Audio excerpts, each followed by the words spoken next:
প্রিয় দর্শক শ্রোতা, আসসালামু আলাইকুম এবং অফুরন্ত শুভকামনা সবার জন্য। শেখ হাসিনা জয় বাংলা হয়েছেন বহুদিন হয়ে গেছে, কিন্তু শেখ হাসিনার প্রেতাত্মা এখনো সব জায়গায় আছে, সব জায়গায় কম বেশি।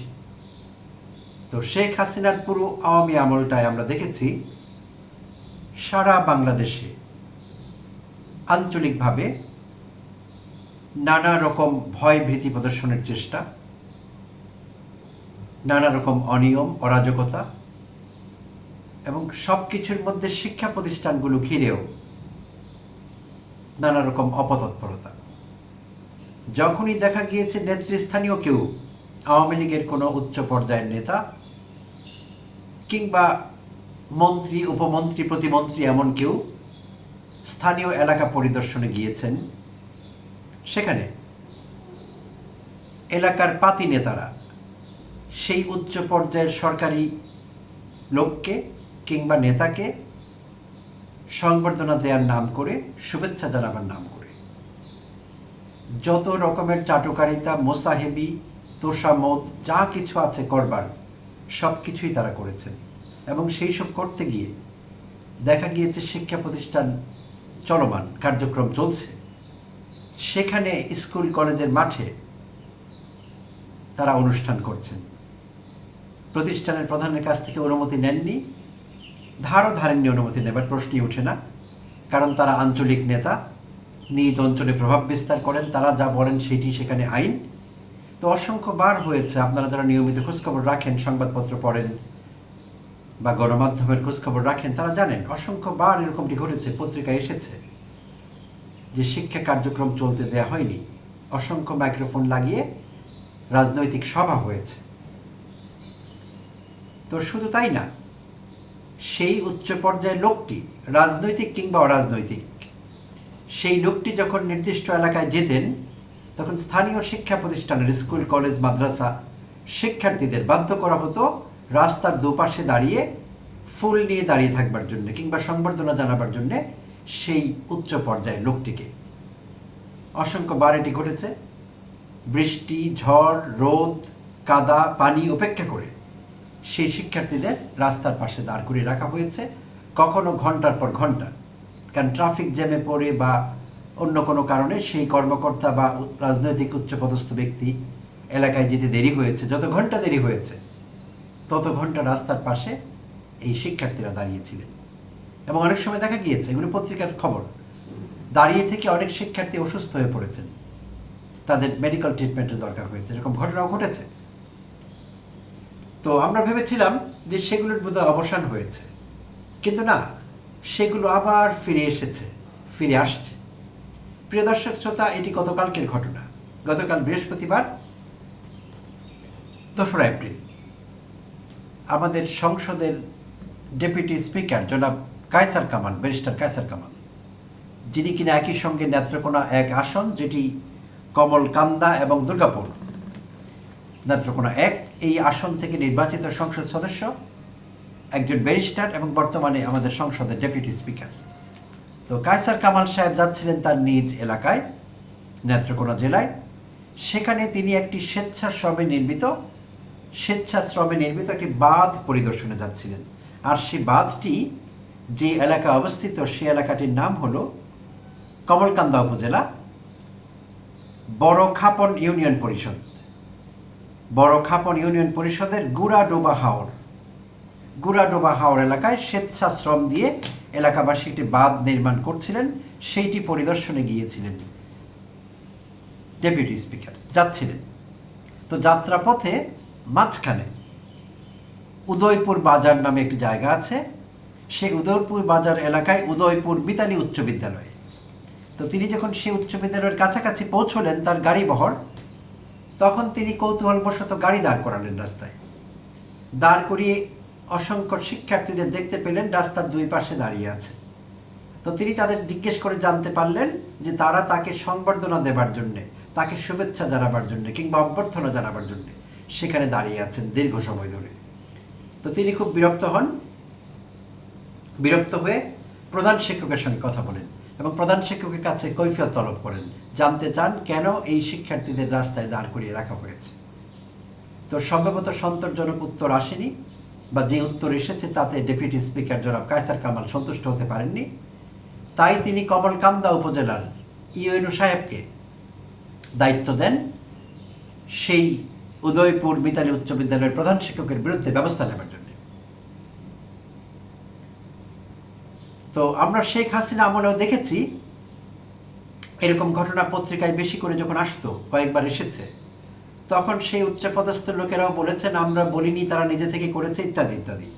কিন্তু যারা আয়োজন করেছেন অতি উৎসাহী ব্যক্তিদের, তাদের বিরুদ্ধে কখনো কোনো ব্যবস্থা নেওয়ার নির্দেশনা দিতে আমরা দেখিনি, সেই অভিজ্ঞতা আমার অন্তত নেই। প্রিয় দর্শক শ্রোতা, এই প্রথমবার আমি দেখলাম, সম্ভবত আপনারাও দেখছেন, প্রথমবারের মতো ঘটনা এটি ঘটা, যে কায়সার কামাল সাহেব ইউএনওকে নির্দেশ দিলেন প্রধান শিক্ষকের বিরুদ্ধে ব্যবস্থা নেওয়ার জন্য, এবং ইউএনও সেটি কনফার্ম করেছেন যে তিনি ব্যবস্থা নিচ্ছেন। তো এই জায়গাটিতে আমার আলোচনার বিষয়বস্তু আসলে, যে জন্য আমি মূলত এই বক্তব্য রাখছি বা আমার এই এপিসোড তৈরি করছি। তো আমি প্রথমেই কায়সার কামাল সাহেবকে আন্তরিকভাবে ধন্যবাদ জানাতে চাচ্ছি।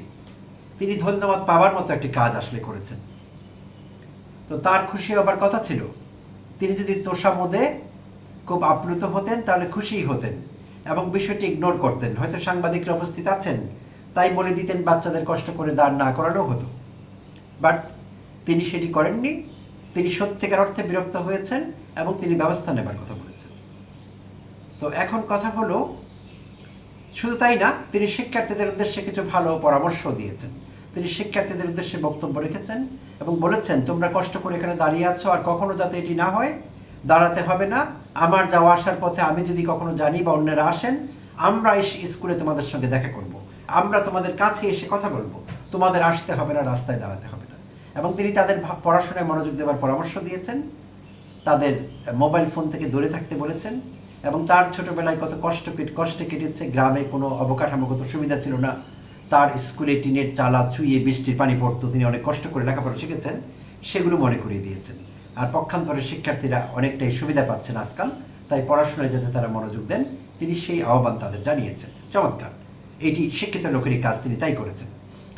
তো এখন কথা হলো, এখন বেচারা প্রধান শিক্ষক, স্থানীয়ভাবে প্রধান শিক্ষক বা কলেজের অধ্যক্ষরা স্থানীয় রাজনীতির বাইরে যেতে পারেন না, এটি আমাদের দেশের বাস্তবতা। প্রিয় দর্শক শ্রোতা, নিশ্চয়ই আমাদের আওয়ামী আমলটি মনে আছে। কোনো হেড টিচার কিংবা কলেজের প্রিন্সিপাল স্থানীয় কোনো আওয়ামী নেতার বিরুদ্ধে যাবেন, সেটি তার পক্ষে কার্যত অসম্ভব ছিল। তাই সম্ভবত অনেকে চাইলেও দলীয় গুন্ডামি, দলীয় রাজনীতি, দলীয় সন্ত্রাসী কর্মকাণ্ড কিংবা এরকম ভীতিকর পরিস্থিতি, যে কোনো অন্যায় আবদার তারা বাস্তবায়নের চেষ্টা করছেন বা চাপ দিচ্ছেন তাদেরকে, প্রতিষ্ঠান প্রধানকে, তাদের এর বিরুদ্ধে যাওয়ার বিষয় খুব একটা ছিল না, সাহস পেতেন না তারা। কিন্তু বর্তমান পরিবর্তিত পরিস্থিতিতে আমি মনে করি পরিস্থিতি পাল্টেছে। আমরা সেই আগের বাংলাদেশে আর ফিরে যেতে চাই না, ফিরে যেতে পারবো না। এটি জুলাই অভ্যুত্থানোত্তর বাংলাদেশ। প্রতিটি মানুষ আগের চাইতে অনেক বেশি পলিটিক্যালি কনসাস, পলিটিক্যালি এডুকেটেড, অনেক বেশি সাহসী। আমরা মসনদে লাথি মারা শিখেছি। হ্যাঁ, বিনা কারণে আমরা মসনদে লাথি মারবো না, সেটি আমাদের কাজ না। এই মসনদ আমরাই তৈরি করেছি, জনতার প্রয়োজনে, দেশের প্রয়োজনে, মানুষের প্রয়োজনে তৈরি হয়েছে। কিন্তু সেই মসনদের অধিকারীরা বিভিন্ন সময় সেটি ভুলে গিয়েছেন। শেখ হাসিনা পুরোপুরি ভুলে গিয়েছিলেন যে তার সরকার সব কিছু জনগণের জন্যই, কিন্তু তিনি সেটিকে পৈতৃক সম্পত্তি বানিয়েছিলেন, দেশের সব কিছুকে। তাই তার চূড়ান্ত পরিণতি আমরা লক্ষ্য করেছি, এবং এই পরিণতি অনেককে চোখে আঙুল দিয়ে দেখিয়ে দেবে যে জনতাই এই দেশের সব কিছু, জনতাই প্রকৃত মালিক এই দেশটির, এবং জনতার জন্য, জনগণের জন্যই সব কিছু। তো সেজন্য বলছি, পরিবর্তিত পরিস্থিতিতে শিক্ষা প্রতিষ্ঠানের প্রধানদের মেরুদণ্ড সোজা করে দাঁড়াতে হবে। কোনো গন্ডামি, কোনো রাজনৈতিক সন্ত্রাস, কোনো ভীতি প্রদর্শন, কোনো কিছুর মুখে তাদের পশ্চাৎপদ, তাদের পিছু ফিরে যাওয়া যাবে না, পিছু হটা যাবে না এবং ভয় পাওয়া যাবে না। তাদের প্রতিবাদ জারি রাখতে হবে, যেখানে প্রয়োজন যৌক্তিক প্রতিবাদ করতে হবে এবং বলতে হবে যে আমি প্রতিষ্ঠান প্রধান, এটি আমার এখতিয়ার, আমি বাচ্চাদের রাস্তায় দাঁড় করাবো বা কেউ আসলে সংবর্ধনা দেব, কি পর্যায়ে দেব, সেটির মাত্রা কি হবে সেটি নির্ধারণ করব আমি। কোনো নেতা আমার স্কুলে ঢুকে, আমার কলেজে ঢুকে সেটি ঠিক করতে পারবে না। ফুলের তোড়া কটি দেব, কে দেবে? হেডমাস্টার দেবে? হেডমাস্টার কীভাবে দাঁড়াবে সেই মাননীয়র সামনে? মেরুদণ্ড সোজা রেখে দাঁড়াবে নাকি অর্ধেক দাঁড়াবে?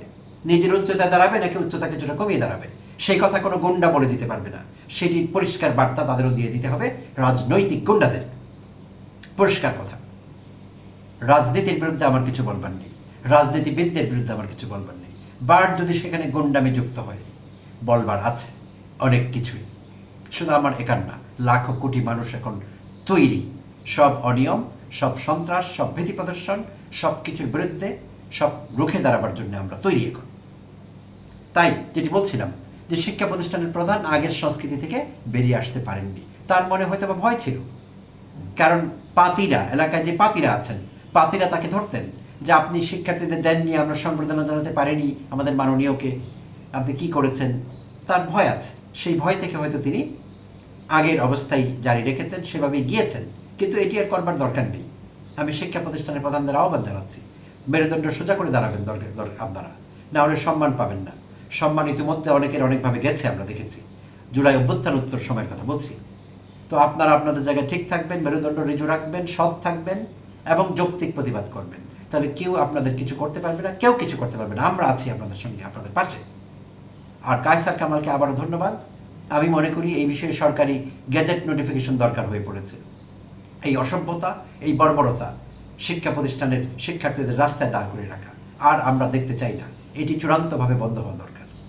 ধন্যবাদ প্রিয় দর্শক শ্রোতা, সঙ্গে থাকবার জন্য। এই বিষয়ে আপনাদের মতামত কমেন্টে জানতে ভুলবেন না।